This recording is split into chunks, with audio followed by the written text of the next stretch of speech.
Bonjour, bonjour, bienvenue sur le plateau de Bâti Journal TV. Nous sommes à Nantes, au Carrefour international du bois 2022. Et avec mes deux invités, nous allons parler FDES, configurateur, RE 2020, des sujets très sérieux. Pour en parler avec moi, Ambre Leferrec, bonjour. Bonjour. Vous êtes responsable du pôle deuxième transformation à la FNB. La FNB, c'est quoi ? Une organisation professionnelle dont les membres vont de l'exploitant forestier. Gardez bien votre micro près du menton. Vont de l'exploitant forestier en passant par les scieurs, la seconde transformation et allant jusqu'au produit fini comme par exemple le parquet. Alors, vous êtes Marlène Miviel, c'est ça? Oui, je ne me suis pas trompé, bonjour. Vous êtes directrice technique du, excusez-moi, j'ai mal écrit, de Parquet. Parquetchaînemassif.com. Parquetchaînemassif.com. Qu'est-ce que c'est que parquetchaînemassif.com? Donc on est fabricant de panneaux massifs, plans de travail, parquet contre-collé, parquet massif en chaîne 100% français, 100% éco-certifié PEFC et labellisé Origine France Garantie. Et on est situé à Saint-Pierre-les-Étieux. À Saint-Père? Saint-Pierre-les-Étieux, à côté de Bourges. À côté de Bourges. Alors on va commencer avec vous. On va parler un peu RE 2020. La RE 2020, quelle implication? Qu'est-ce qui se passe avec le bois et la RE 2020? Dans la RE 2020, il est nécessaire de calculer des ACV au niveau du bâtiment. ACV? Analyse du cycle de vie, pardon. Et pour ça, il y a les FDES qui permettent d'avoir les impacts environnementaux des produits et cela permet de faire ces calculs-là. FDES? Fiche de déclaration environnementale et sanitaire. Donc on va plus loin qu'au niveau européen, c'est basé sur une norme, l'EN 15804, plus un complément national pour le côté sanitaire qui n'est pas présent en fait, dans la norme européenne. Qu'est-ce que je vais trouver dans ces FDES d'un point de vue général?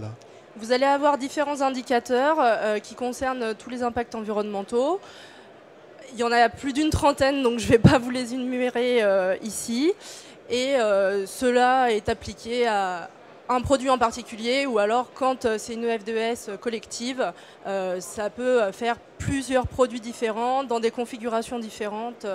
Donc voilà. Donc c'est une aide aussi. Mais il y a un indicateur aujourd'hui qui est important, c'est le carbone, on est d'accord? Oui, le CO2 avec l'indicateur qu'on appelle réchauffement climatique.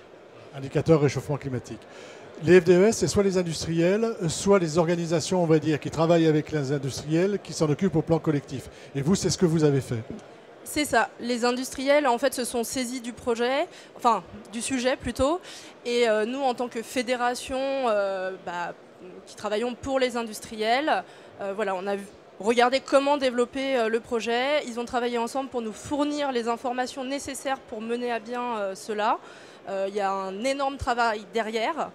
Parce qu'une FDES, ça part vraiment de la sylviculture jusqu'au recyclage du produit derrière. Donc voilà, c'est vraiment... C'est quelque chose, on balaie l'ensemble du cycle de vie du produit. Hein. C'est ça, tout à fait. Vous voulez ajouter quelque chose? On dit bien une FDES du berceau à la tombe.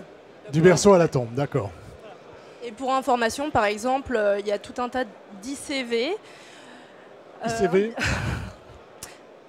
Inventaire de cycle de vie. Merci. Voilà, et pour vous dire, pour réaliser toutes les FDES des produits qu'on fait, il y a 650 ICV derrière tout ça. Donc c'est un travail considérable. D'où l'intérêt de le faire au plan collectif.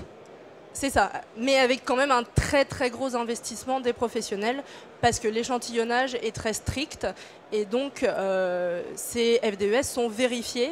Donc clairement, ils sont vérifiés par un tiers indépendant. Oui, ils sont vérifiés par un tiers indépendant.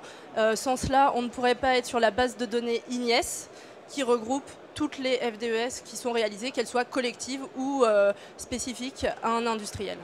Oui, vous vouliez ajouter quelque chose? On a participé à l'élaboration de ces FDES collectives et au sein de l'entreprise, voilà, on a fourni toutes les données précisément de chaque poste pour que ça soit vraiment précis sur toutes les données. Voilà, parce que sans ces données qui viennent des industriels, qui viennent des fabricants, pas de FDES possible, même collective. Impossible. Et oui, si je peux rajouter quelque chose, ça a vraiment de l'intérêt, parce que si vous n'avez pas la FDES, soit du produit, soit collective, vous utilisez ce qu'on appelle DED, les données environnementales par défaut. et qui bien évidemment sont pénalisantes Pénalise pour ce type de produit. pour le produit. Oui. Hein. Enfin, pénalise en tout cas le projet architectural, puisqu'on va mettre des données par défaut. Alors que si on a l'FDES, on a tout ce qu'il faut. Combien de FDES avez-vous de disponibles et sur quel type de produit? Alors on en a à peu près pour le moment, je dirais une quinzaine, mais c'est en cours d'élaboration, donc on n'a pas encore terminé en ce qui concerne notre configurateur qu'on verra par la suite. On va en parler.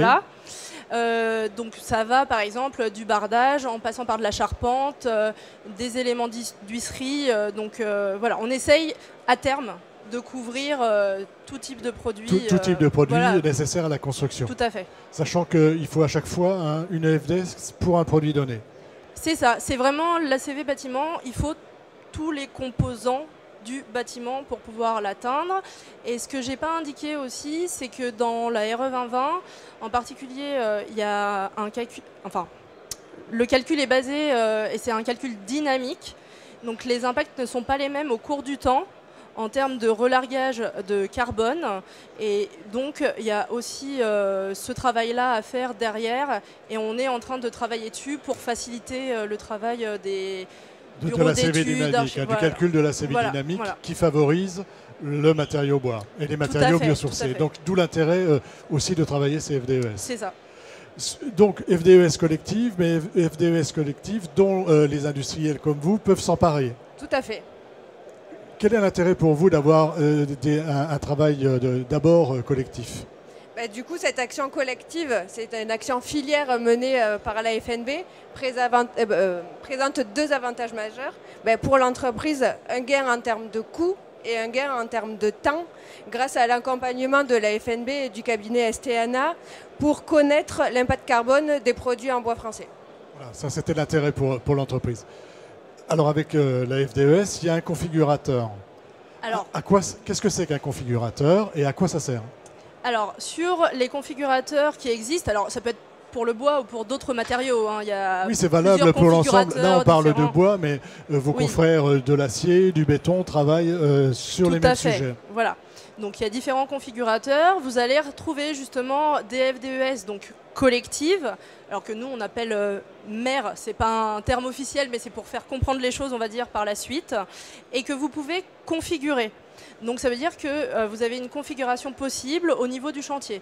Donc on verra par la suite, mais ça peut être une distance atelier-chantier, spécifier l'essence que vous allez utiliser, la finition. Donc il y a tout un tas de critères qui peuvent être rentrés.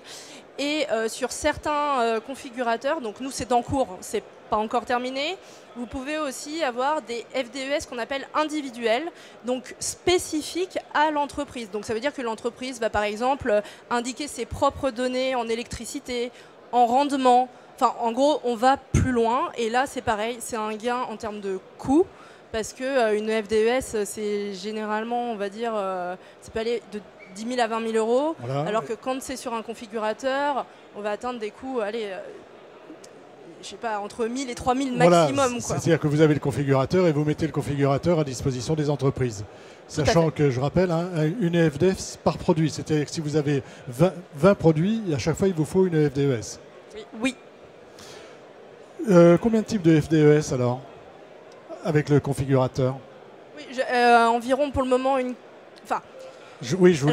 quinzaine, mais une quinzaine collective. Donc ça veut dire que dedans, quand vous allez configurer, il y a des couples essence-traitement. Donc en fait, c'est bien plus que ça, quoi. Une FDES correspond à un nombre très élevé de configurations différentes. Enfin, je sais pas si c'est saisissable. Donc, donc voilà, donc c'est 15, on va dire, visibles, plus toutes les configurations possibles derrière, quand on commence à les configurer. Alors, on a des FDES, arrêtez-moi si je dis une bêtise, DE bois, c'est ça? Oui, alors... Qu'est-ce que c'est? Pas des FDES, un configurateur. Un configurateur, excusez-moi, DE bois. Donc là, on va retrouver plus des FDES avec du bois, pas forcément d'origine française. Donc ça veut dire que la base de données qu'il y a derrière pour élaborer ces FDES n'est pas la même que l'autre configurateur qui est DE Bois de France, où là, c'est ressources françaises, fabrication française. Donc les données, pareil, derrière, ne sont pas les mêmes. Avant de faire une petite démonstration, est-ce que vous pouvez nous dire, pour vous, en quoi le configurateur est intéressant? Pour vous, industriels. Nous, Avec le micro proche du menton, s'il vous plaît. donc du coup, ce qui est intéressant, c'est que ça a permis, en fait, cette démarche collective a permis de développer une méthodologie collective basée sur les données de la forêt française. Et donc pour nous aujourd'hui, on va aller encore plus loin et on va personnaliser la F2S collective avec les données de notre entreprise. Et donc on pourra communiquer à nos clients en fait tout ce qui est les FDS de nos produits. Et pour nous, la traçabilité de nos produits, la transformation en France, les circuits courts, ce sont des points essentiels en fait de notre philosophie et de notre entreprise. Et donc ça va permettre de montrer notre implication, notre engagement à fournir à nos clients des produits éco-responsables. Voilà, de toute façon, j'allais dire, vous n'avez pas tellement le choix. Il y a un moment donné, il faut que vous leur fournissiez ces FDES oui. Pour aller au-delà du fait de montrer que vous êtes éco-responsable. Oui, c'est ça, mais du coup ça a permis de mettre en place une méthodologie collective et du coup basée sur cette méthodologie collective pour les produits fabriqués en France et issus de la forêt française, du coup de les personnaliser pour mettre en avant en fait les circuits courts et la fabrication et les produits en bois français. Ce que vous cherchez à faire, oui. Oui, j'ai quelque chose à rajouter, c'est aussi un intérêt pour pouvoir donner des ordres de grandeur aussi aux constructeurs par rapport à d'autres produits dans d'autres matériaux qui auraient potentiellement le même usage et aussi à montrer la performance des produits bois dans un objectif de décarbonation de la construction. Voilà, ça, clairement, ça permet de mettre en perspective un bardage bois par exemple et un bardage en acier. Tout à fait. Voilà, et comme ça on peut avoir un outil de comparaison quelque part. Vous nous avez amené une petite démonstration, une petite vidéo qu'on va lancer et que je vais vous demander de commenter. Ok. De quoi s'agit-il ? Bon, alors là, c'est simple, c'est juste pour retrouver le configurateur. Donc, j'ai fait la démonstration sur DE Bois de France. Donc, comme je leur dis, ressources françaises, produits français. Donc voilà, donc là, vous arrivez sur la page d'accueil où vous avez toutes les FDES disponibles. Donc, c'est celles qui sont en orange pour le moment. Pardon pour le micro. Donc tout un tas d'onglets sur le côté avec des tutoriels et des explications. Voilà, donc là c'est l'interface pour pouvoir configurer sa FDES. Ici je suis partie sur un bardage, mais c'était vraiment juste pour faire une démonstration. Le premier nom, généralement c'est plutôt le nom du produit, donc c'est le nom que va porter la FDES. Ouais. L'autre c'est plus pour repérer votre projet. Parce que ces FDES que vous configurez, vous pouvez les enregistrer. Ce qui peut être très utile quand vous voulez comparer deux projets que vous êtes en train de mener. Donc voilà, donc là, par exemple, c'est les paramètres ici qu'on peut configurer. Donc j'ai mis un feuillu classe 4 pour faire un exemple. Vous avez aussi les petits ronds où c'est un rond d'information pour aider aussi dans le choix, par exemple, d'une dimension. Donc on peut configurer comme on veut, mais on va quand même indiquer les standards les plus courants. Donc voilà. Ensuite, ici, c'est pour vous montrer les différents indicateurs qu'on retrouve sur une FDES. Donc il y en a quasiment une trentaine. Et ici, quelle étape vous voulez choisir. Donc soit l'étape, on va dire de A à D, donc de la sylviculture jusqu'au recyclage, soit vous pouvez isoler en fait des parties du cycle de vie, on va dire. Donc c'est tout ce qui concerne le cycle de vie, là. Oui, tout à fait. Ensuite, vous mettez à jour. Ça vous ressort aussi les résultats avec le petit baromètre qui change en fonction. C'est ce que j'allais dire. Voilà. On ne voit plus le petit baromètre, mais il y avait un petit baromètre qui nous donnait l'indication sur le carbone. Oui. Carbone ou les autres indicateurs. Mais bon, vous aviez mis en avant le carbone. Tout à fait. Ensuite, vous enregistrez votre FDES si vous le souhaitez pour par la suite la générer. Et vous avez les données, je crois c'est XML et aussi PDF. Et donc voilà, donc, vous avez votre fiche de déclaration environnementale, utilisable directement, parce qu'elles ont été vérifiées, comme on l'a dit tout à l'heure, par un tierce.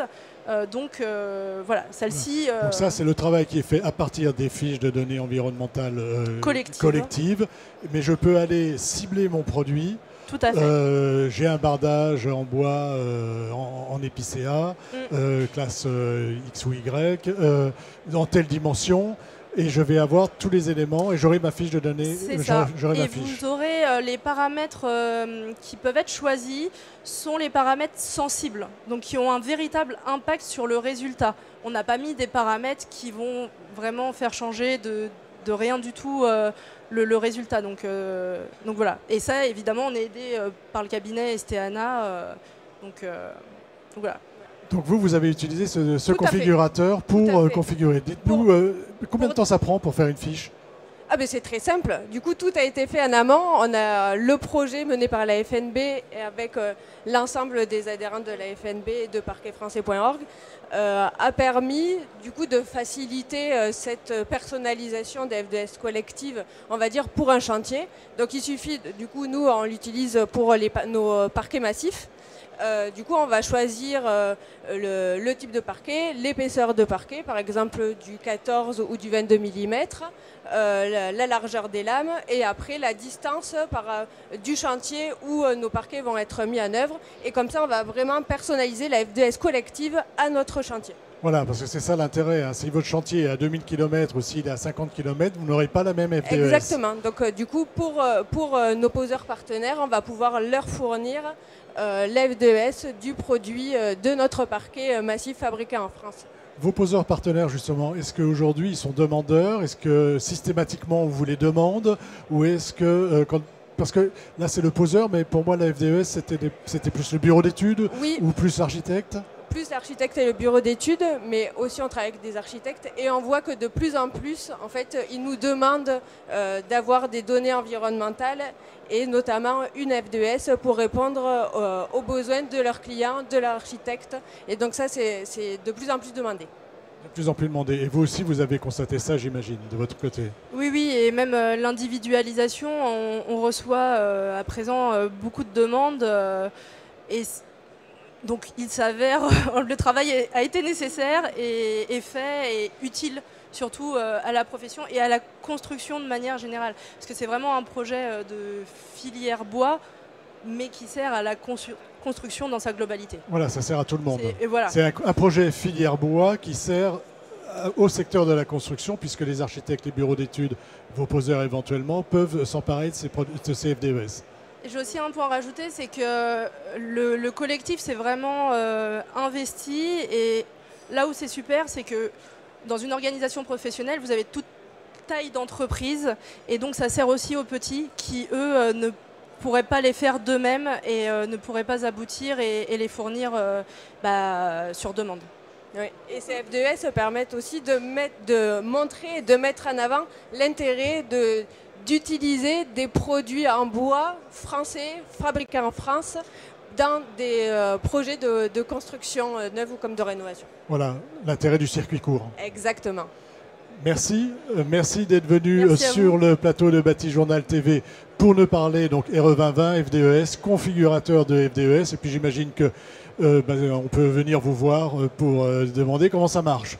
Ah bah pas de problème, vous avez aussi le SAV sur le site. On a tout sur le site. Hein. Vous nous appelez et après on a même mis de la documentation de synthèse de ces fiches où justement on donne les ordres de grandeur par différents types de matériaux.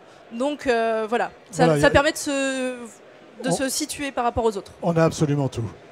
Merci à vous. Merci. Une émission, un moment à retrouver comme toutes les émissions que nous tournons ici au Carrefour International du Bois sur notre site internet Batijournal TV et bien sûr sur les sites de nos partenaires que sont le Carrefour International du Bois et France Bois Forêt.